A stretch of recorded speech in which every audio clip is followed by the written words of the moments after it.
Welcome back, children. So we are again back in our mathematics class. So class 6 students, today the chapter that we are going to start is chapter 8 of your book, that is ratio and proportion. To begin with this chapter, children, often you will find in our practical life we have to compare quantities, we have to compare two or more quantities, usually of the same kind. We have to compare their magnitudes in terms of means whether which one is heavy or which one is light. In this way, a comparison has to be brought about. So here the term that I am using, comparison of two quantities of the same kind. Here this term same kind means they should be of same unit. You already have the concept of unit: centimeter, meter, kilometer, kg, liter. All these are units, right? So whenever we are comparing two quantities, both of them have to be of the same unit.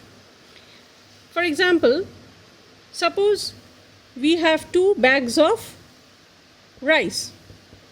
One is 8 kg, 8 kilogram, and another is 4 kilogram. Okay, let me take this 4 kilogram. So if I have been asked to compare the weights or compare their magnitudes, in this we can, one thing you see, in both the cases both the quantities are of the same kind. That means if I take here, both of them are in kilogram or kg. So both of them are in the same unit. So here this comparison can be brought about by two methods. One is the comparison by difference, another is comparison by division method. The topic that we are going to cover today is this one, comparison by division. Now if I say comparison by difference, how? Then usually I am going to subtract the bigger one, this 4 kg, from this bigger item. That means 8 minus 4, we get 4 kg. That means if I mark it A and mark this bag as B, so bag A is 4 kg more than bag B. Right? This is the comparison by difference. Now if we go to comparison by division method, how we will do that? 8 kg, suppose the weight of A by weight of B. This is equal to 8 kg by 4 kg. So the units get striked off, cancel out. So we get here 2.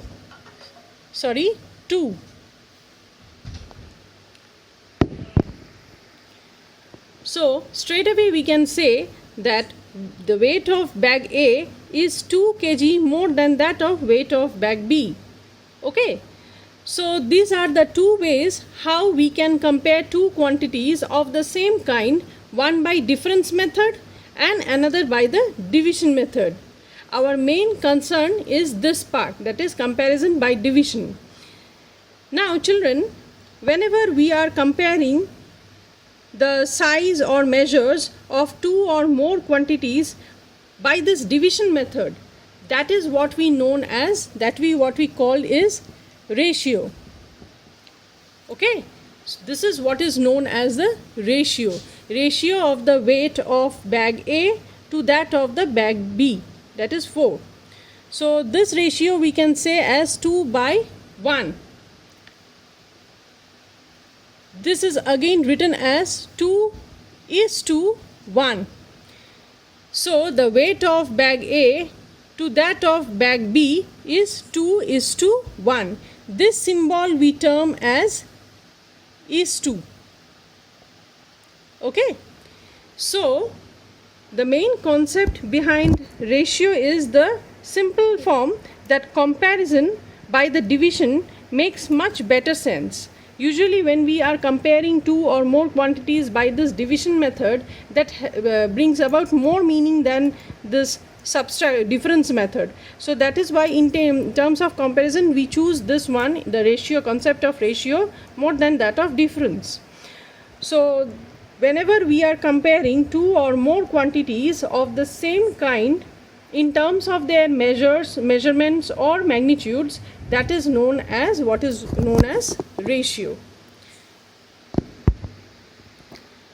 Thus, children, we can say that ratio is actually the comparison of two or more quantities of the same kind. This is very important. Of the same kind, it has to be of the same unit by the method of division. So suppose if we take two quantities like A and B are two quantities. These are two quantities. Okay, and we want to, they are of the same unit. I consider they are of the same unit. So we want to compare this to A and B. So we can say the ratio of A and B is equal to A by B, which we write in the form A is to B. Right? Now, this term, as I told you, this symbol indicates is to, and here the A is the first term. Like this is the first term. It is all there in the book. All these details are there in the book. This is A will be termed as the first term, and it is also called antecedent. And this one is the second term, and it is also known as consequent. Right? Let us take one example. Suppose I want to compare the weight of leave this weight. Let me take rupees 8 to that of rupees 15. Right? I want to find the ratio of rupees 8 and rupees 15. Children, here you see both of them are in the same unit, that is in rupees, in terms of rupees. So in case some of the term is given in terms of pies, then we have to convert the pies in usually if one of them are given in pies, then we have to convert the bigger term into pies. Right? Then how we will find out this ratio? This is written as 8 by 15, or we can also write this as 8 is to 15. Since this is not further reducible, so we can write it as 8 is to 15. Now here 8 is the antecedent and 15 is the consequent. So children, this is the basic concept of ratio. One more important thing to be noted is that it is given in your remarks section of your book, page 156, like ratio has no unit. Ratio, being a fraction, has no unit. Why? Because whenever we are writing this in this way, suppose rupees 8 and rupees 15. So here the unit in one sense gets cancelled out. So what we are left with is the magnitude part, that is 8 is to 15. So we can say that ratio does not have any unit. Then another one is equivalent ratio. What is that? Suppose we take 3 by 4. Right? That means we can also write this as 3 is to 4. We can write this as 3 is to 4. Now we can say, suppose 3 into 2. If I multiply both numerator and denominator with 2, then we get 6 and 4 2s are 8. So we can say easily that 6 by 8 is an equivalent ratio of 3 by 4. Right? So this is actually the concept which we have already come across in our chapter fraction. So it is not that difficult. So we can here say in this way that 6/8 is an equivalent ratio of 3/4. Or we can again say like, so children, we can say in terms of equivalent ratio like 3/4 is equivalent to, it is equivalent, I am writing in short, it is equivalent to 6/8. Again we can also say this is also equivalent to 9/12. That means here I multiply the numerator denominator with 2, and here I multiply the numerator and denominator with 3. 3 3s are 9, 4 3s are 12, right? So these are the equivalent ratios of 3/4.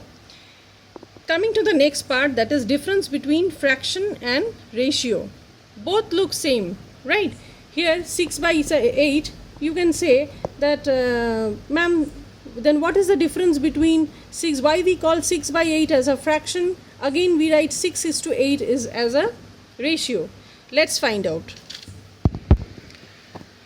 Now children, when we want to differentiate between fraction and ratio, here you see I take the numbers, I take the fraction 2/3.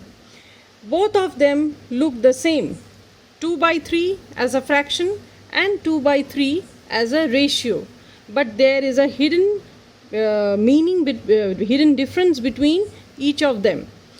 Like if we consider fraction, for understanding the difference we have to again go back and think of the definition of the two. Now what is a fraction? Fraction is a number which represents a part of a whole, right? Whereas what is a ratio? Ratio is a comparison of sizes of two quantities of the same kind by the method of division. So coming to the fraction part, here suppose fraction means a whole thing has been divided into 3 parts, and out of the 3 parts 2 part has been taken into consideration. So that is why we write it as 2 out of 3 parts. 2 part out of 3 parts. And in case of ratio, what happens? Here the concept is different. 2/3 means 2 parts to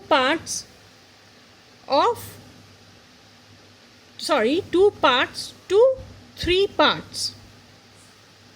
That means here the total item, the whole thing has been divided into 5 equal parts.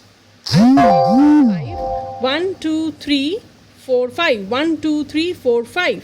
I'll tell you why it is 5. Here 2/3 means total 2 parts to 3 parts. That means the total number of parts is 2 plus 3. That is numerator plus denominator. That is 5. So here we are actually comparing the 2 parts out of 2 parts to 3 parts. These 2 parts we are comparing with the rest of the 3 parts. This is the actual concept between concept of ratio, and here the main difference lies between a fraction and a ratio, right? Here in fraction the denominator simply represents the total number of parts. It represents the total number of parts in which the whole thing has been divided, whereas in case of ratio the summation of sum of numerator and denominator actually represents the total number of parts. So this is the main difference between fraction and ratio.